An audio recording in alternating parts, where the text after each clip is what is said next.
Holiness Pravrajaka Ishtaprana Mataji and loving devotees, Om Namo Narayanaya. We extend a warm welcome to all of you to our special Youth Day program to celebrate Swami Vivekananda Jayanti. Considering Swami Vivekananda's legacy and his profound message on Vedanta, his birthday is celebrated as National Youth Day in India. Many youth throughout the world try to practice the inspiring teachings of Swamiji, which have empowered them to progress. Today, 3 youth speakers will deliver discourses on different aspects of Swamiji. Our first speaker is Mr. Kamiel Gokar, who will tell us how Swamiji has inspired him. I bow to Vivekananda, the lion amongst men, brilliant with the rays of 1,000,000 suns, who has nothing but the sannyasin's loincloth on, who is dancing the violent dance of Shiva, reverberating the quarters with the impassioned cry of fear not. Revered Pravrajika Ishtaprana Mataji, respected elders, dear sisters and brothers, Om Namo Narayanaya. This morning I have chosen to speak on something which I feel would be of interest not only to the youth, but also to all who listen. How did Swami Vivekananda, lovingly called Swamiji, inspire me? During these trying times, we tend to feel dejected and lost, as life has changed a lot and will probably no longer be the same for many of us.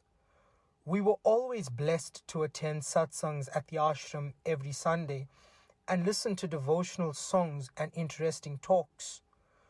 We have learned important lessons of life and have gained much, especially from one of the greatest figures the world has known, and that is Swami Vivekananda, the roaring lion of Vedanta. Most of the youth look up to many celebrities, sports stars, and entrepreneurs as their role models and inspiration for how they want their lives to be at later stages. But for me, Swamiji has been my greatest role model and inspiration over the past few years. His dynamic life, powerful lessons, and never-ending guidance have inspired me, and therefore I am here today expressing my appreciation of this great soul. Throughout his life, Swami Vivekananda experienced many hardships, trials, and tribulations. But it is out of these hardships and challenges that he has given us such important lessons of life.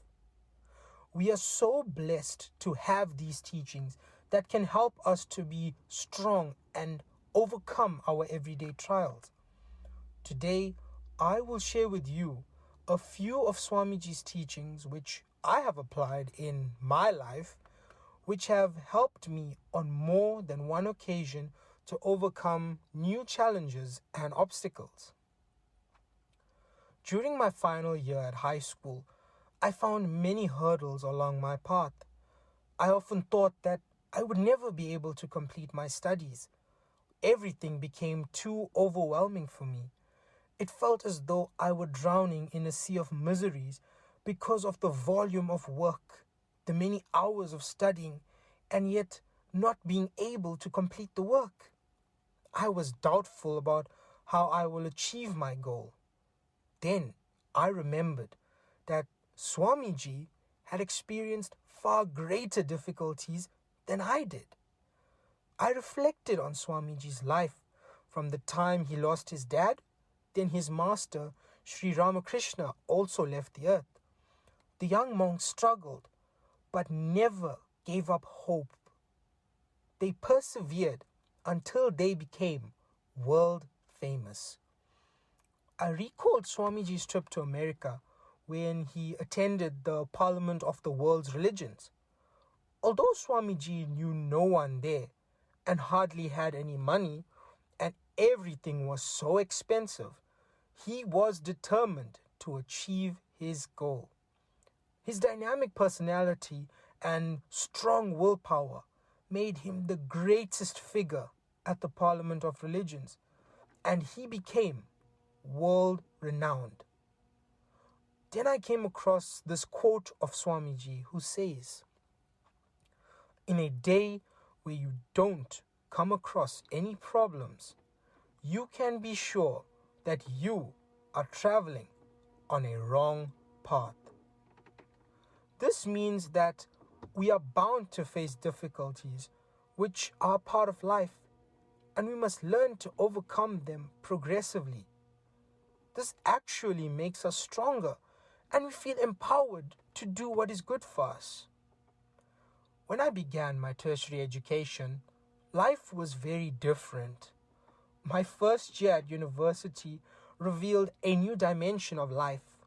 Moving away from the comfort of home, I had to adapt to a new environment and begin learning about many different ways.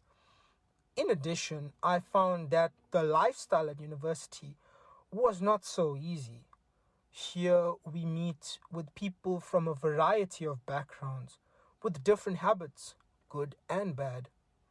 One has to be very careful not to be caught in wrong company and be misled into bad habits, which take our minds away from studying. Moreover, the entire style of learning at university and the way that classes are conducted were completely new to many of us. It is our responsibility to be on time for the lectures, prepare our own timetable, and present our assignments on time. Everything was entirely new and challenging. In addition, we had to concentrate on our studies. Then it was exam time, and my mind was still not settled. I remembered that I had brought with me a book on Swamiji with the stories about his inspiring life. By God's grace, I opened to the story of Swamiji in America about the power of concentration. I read, "While Swami Vivekananda was in America, some boys were standing on the bridge trying to shoot eggshells that were floating in the water. They failed at every try. Swami Vivekananda, who was watching them from a distance, went close to them, took the gun, and fired 12 times. And every time he fired, he hit the eggshells. The inquisitive boys asked him how he did it. He replied, 'Whatever you are doing, put your whole mind on it. If you are shooting, your mind should only be on the target. Then you will never miss.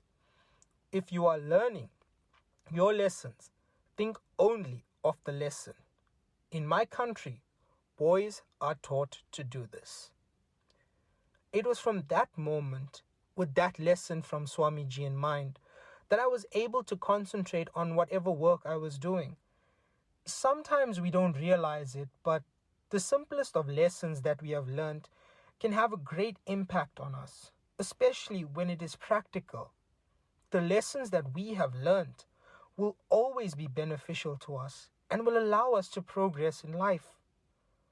Swamiji has never failed to show us his presence in more ways than one, and always holds our hand, guiding us through life's challenges. Even during these times of peril in the world, where everything feels bleak and we feel like we can't go on any further, those words of Swami Vivekananda will always resound in our minds and in our hearts like the roar of a lion. Swamiji has always reminded us that in the face of any challenge, no matter how difficult it might be, we have to face them and not escape from them. Once in Varanasi, as Swami Vivekananda came out of a temple, he was surrounded by monkeys. To avoid them, Swamiji started running, and the monkeys chased him. Just then, an old man called out to Swamiji, "Stop and face the brutes." Swamiji stopped and turned around to face the monkeys, and the monkeys ran away. Years later, Swamiji said, "If you ever feel afraid of anything, Always turn around and face it. Never think of running away. When life becomes a strain and we feel that we cannot go on any further, remember the powerful words of our Swami Vivekananda. Arise, awake, and stop not till the goal is reached. May Swamiji, the role model for today, give us the energy and determination to overcome our toughest times. May we derive inspiration from this spiritual giant who is our hero. Jai Shri Swamiji. Hari Om Tat Sat. Om Namo Narayanaya. Thank you, Kamiel, for sharing these enlightening inspirations on Swamiji's life with us. Our next speaker is Ms. Thusmika Pillay, who will discuss growing and designing an ideal life. Namaha Shriyatirajaya Vivekananda Suraye Satchit Sukha Swarupaya Swami Neptapahairine. Revered Pravrajka Ishtaprana Mataji, respected elders, and dear sisters and brothers, Om Namo Narayanaya. The talk today has been adapted from the August 2019 publication of the Vedanta Kesari and was published by the Ramakrishna Mutt, Chennai. All dreams can come true. If you can visualize it, if you can dream it, there is always some way to do it. These were the inspiring words of Walt Disney, a pioneer of the American animation industry, who interestingly was dismissed from a Missouri newspaper for not being creative enough. Later, as the creator of Mickey and Minnie Mouse, he was nominated for 59 Academy Awards and won 22 Oscars, all for his unparalleled animations. A dream of life is a creative imagination of one who takes up the responsibility to design their own life. Successful people are those who have big dreams in life, faith in God, and faith in themselves to fulfill them. They creatively imagine their future and actualize it with proper goal setting, thorough planning, unrelenting work ethic, and stopping not till the goal is reached, as espoused by Swami Vivekananda. Our dream may also be the ideal that we want to realize in life. Swamiji says, unfortunately, in this life, the vast majority of people are meandering through life without any ideal at all. If a man with an ideal makes 1,000 mistakes, I am sure that the man without an ideal makes 50,000 mistakes. Therefore, it is better to have an ideal. Swamiji continues, my ideal can be put into a few words, and that is to preach unto mankind their divinity and how to make it manifest in every movement of life. Let me share with you an acronym which may help to grow in life. The acronym is GROW, and the essential steps are G, goal setting, R, reality checklist, O, open to opportunity, and W, willingness to do the required. Firstly, let's start with G for goal setting. Goal setting is powerful because it provides focus. It shapes our dreams. It gives us the ability to hone in on the exact actions we need to perform and to achieve everything we desire in life. Goals are like magnets. They will attract whatever it is that makes them come true. In the immortal words of Swami Vivekananda, take up one idea, make that one idea your life. Think of it, dream of it, live on that idea. Let the brain, muscles, nerves, every part of your body be full of that idea, and leave every other idea alone. This is the way to success. Secondly is R for reality checklist. Reality checklist is to jot down and prepare for the realization of the goal. We should introspect and understand our present position and how far we are from achieving our goal. Let me narrate the story of a man and his horse. Once, a monk was slowly walking along a road when he heard the sound of a galloping horse. He turned around to see a man riding a horse moving towards his direction. When the man reached closer, the monk asked, "Where are you going?" To which the man replied, "I don't know. Ask the horse." And he then rode away. The moral of the story is that the horse represents our subconscious mind. The subconscious mind runs in past conditioning. It is nothing but like a computer program. If we are lost in the program controls us and leads us wherever it feels like. Instead, when we become self-aware and introspect, we start to become aware of our programs and start looking at them objectively. Once we become aware of our subconscious mind, we master the ability to control the mind and not the other way round. Thirdly is O for open to opportunity. If we do the goal setting and reality checklist as defined above, as well as keep our eyes, ears, and mind open to every single ray of hope, we will surely find our life filled with opportunities. But sometimes when opportunities are not easily accessible, we should strive to create them by our hard work and skills. As Thomas Edison puts it, opportunity is missed by most people because it is dressed in overalls and looks like work. But we will be able to recognize opportunities only if our mind is ever orientated towards the goal. Once, a disciple asked his master to explain how and when one can be successful.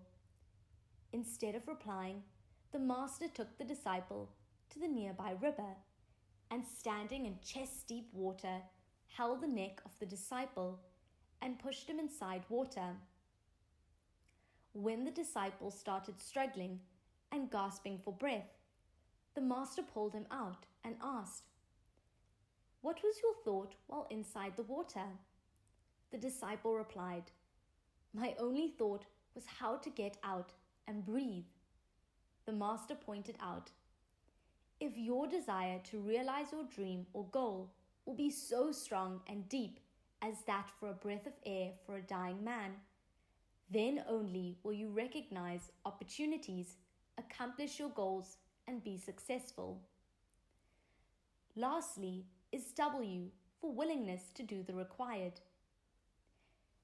Each one of us is endowed with a specific amount of time and energy in life, and success depends on how we utilize our time and energy for the realization of the goal, instead of frittering them away uselessly. Ups and downs are inevitable while traveling on the path towards the goal, and one has to view it as a continuous learning process. We learn from our mistakes and failures much more than our successes. So, for a wise man, there is no failure as such, because he gathers much knowledge in the process and views it as a stepping stone to success. Swami Vivekananda reminds us, never mind the struggles, the mistakes, the failures, these little backslidings. Hold the ideal 1,000 times, and if you fail 1,000 times, make the attempt once more. To succeed, you must have tremendous perseverance, tremendous will. "I will drink the ocean," says a persevering soul. "At my will, mountains will crumble up." Have that sort of energy, that sort of will. Work hard, and you will reach your goal. In conclusion, the basic idea is that a dream written down with a date becomes a goal.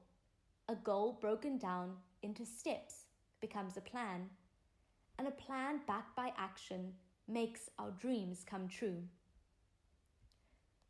Swami Vivekananda's words are a constant source of strength, wisdom, and inspiration for all those who want to do something great in life. As Swamiji champions, arise, awake, sleep no more. Within each of you, there is the power to remove all wants and all miseries. Believe this, and that power will be manifested. Stand up, be bold, be strong. Take the whole responsibility on your own shoulders and know that you are the creator of your own destiny. Hari Om Tat Sat. Om Namo Narayanaya. Thank you, Thusmika, for your powerful and thought-provoking message. Our final speaker is Mr. Mihir Haribhai, whose topic is how to handle a crisis, according to Swami Vivekananda. This is the fourth or fifth talk that I've given during these past 2 years during the time of COVID. And I have to say that it's getting a bit old, this pandemic. And it's taking its toll on a lot of people, not just through physical health problems, but also through mental health problems. And that having been said, I didn't fully appreciate how dramatic the title of my talk sounded until I heard it a few seconds ago. It sounded much less dramatic in my head. But anyway, the point of this talk is dealing with crises, not necessarily the earth-shattering, mind-blowing crises of, say, a pandemic, but the crises that we experience on a day-to-day basis. And it's these crises that seem to have intensified during the time of COVID. And it's created a lot of awareness around mental health and mental well-being. And there's been a lot of talk in the media about stress and burnout and depression and other horrible, horrible things. And it's of concern to us because nobody wants to be unhappy. And obviously the goal of mental health is happiness and some sense of satisfaction, which we all want. And the person who was perhaps most concerned with human well-being was Swami Vivekananda. Strangely, everybody always talks about Swamiji being brave and strong and noble, and he was these things, but nobody ever speaks much about his intense, intense compassion. Yes, a lot of Swamiji's teachings are to do with upliftment and self-development, but to what end? Well, well-being. Because Swamiji had gone through so many trials and tribulations in his own life, he knew firsthand how difficult life can be, and his entire philosophy, his entire goal in life was the welfare of humanity.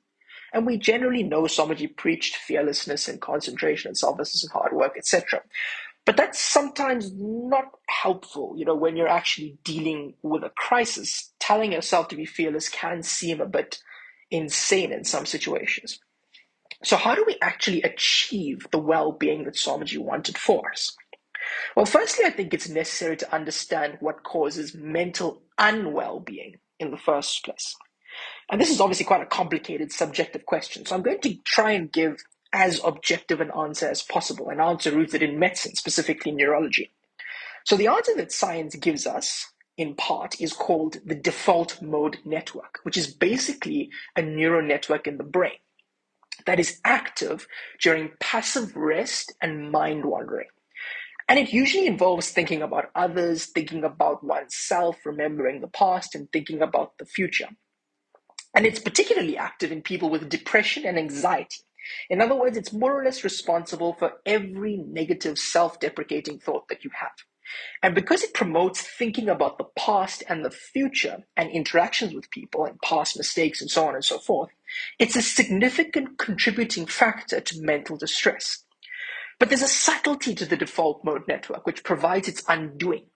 It is only active when we are not paying attention. And I mean that literally. The default mode network can only be engaged when the mind is not performing any kind of executive functions, in other words, tasks.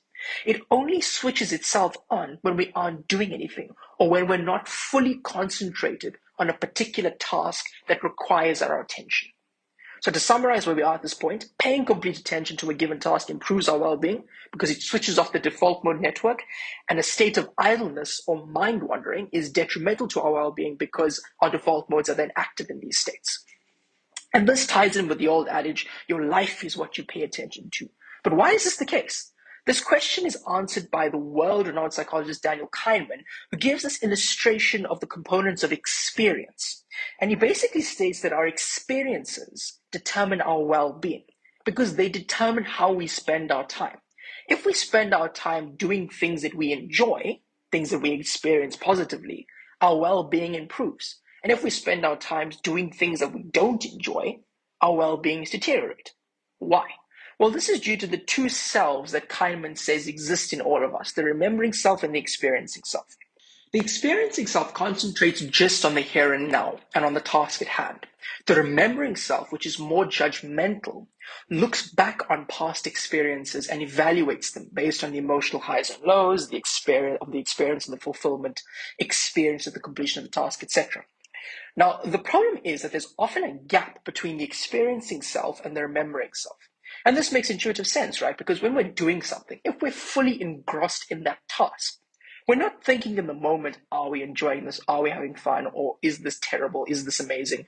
It's only after the experience or the task is completed that we sit back and we say, that was a lot of fun, or I really enjoyed that, or I really hated that.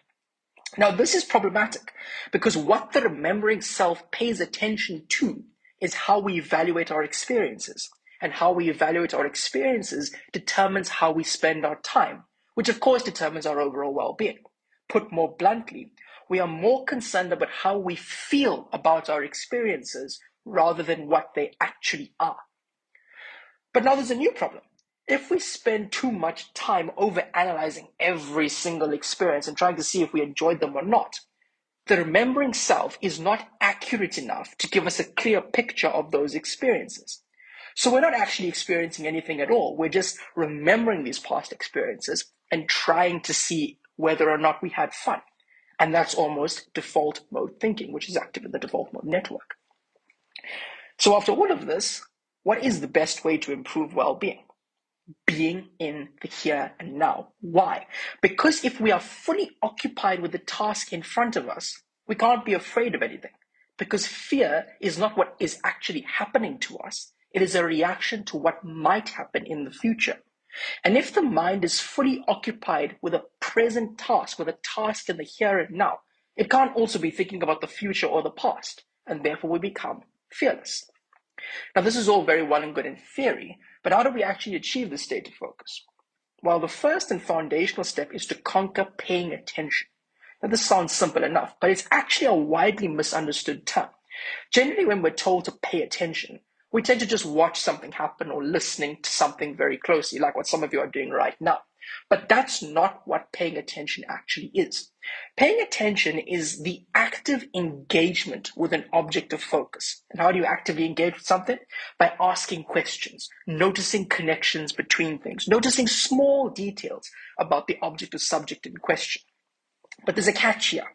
It's important that our object of focus is within the limits of our current abilities. For example, if something is too easy for us, then it can become difficult to focus. So Kahneman suggests turning the task into a kind of game, which forces us to concentrate on and complete each of the respective components of the task separately.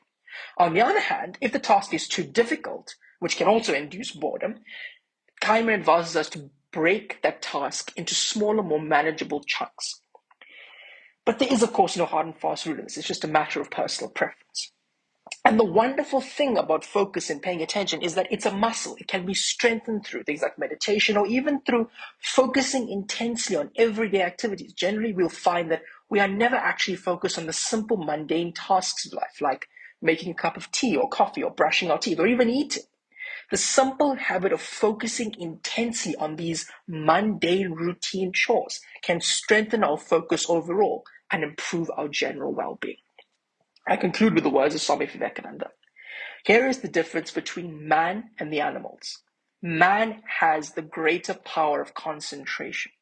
The difference in their power of concentration also constitutes the difference between man and man. Compare the lowest with the highest man. The difference is in the degree of concentration. This is the only difference. Hari Om, Tat Sat. Om Namo Narayanaya. Thank you, Mihir, for those wonderful tips inspired by Swamiji. We thank our youth for their stimulating discussions that depicted Swami Vivekananda's dynamic life and powerful teachings.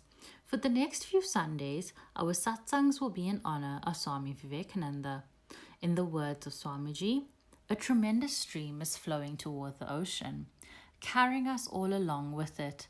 And though, like straws and scraps of paper, we may at times float aimlessly about, but in the long run, we are sure to join the ocean of life and bliss. Take care and stay safe. Om Namo Narayanaya. Om Sarvesham Swastirabhavatu Sarvesham Shantirabhavatu Sarvesham Purnam Bhavatu Sarvesham Mangalam Bhavatu Sarve Bhavantu Sukhinah Sarve Santu Niramaya Sarve Bhadrani Pashyantu Ma Kaschid Dukha Bhag Bhavet. Om Purnamada Purnamidam Purnat Purnamudachyate Purnasya Purnamadaya Purnamevavashishyate. Om Shanti Shanti Shanti.